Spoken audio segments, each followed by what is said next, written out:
Bonjour, c'est le live de Newstank, les infos du jour. Un déconfinement progressif et territorialisé selon le Premier ministre Édouard Philippe. Mais parmi les mesures qu'il a annoncées, aucune ne concerne l'enseignement supérieur, l'innovation et la recherche, à part bien entendu celle concernant la vie au travail. États-Unis, Harvard, Princeton, Stanford renoncent aux aides du CARES Act. Ces universités ont en effet reçu des fonds grâce au CARES Act. Vous savez, la loi destinée à lutter contre les retombées économiques de la pandémie aux États-Unis.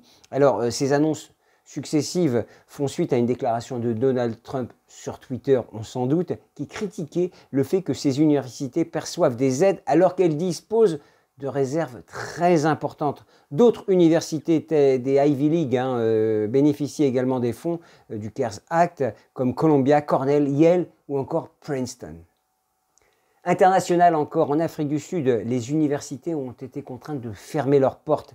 Le ministère de l'Enseignement supérieur local a engagé des pourparlers avec des fournisseurs d'accès à l'Internet mobile afin de rendre gratuites les connexions au site web universitaire et au matériel éducatif numérique. Si une réouverture progressive est programmée en Afrique du Sud à partir du 1er mai pour l'économie, la plus grande incertitude règne quant aux moyens de sauver l'année académique 2020.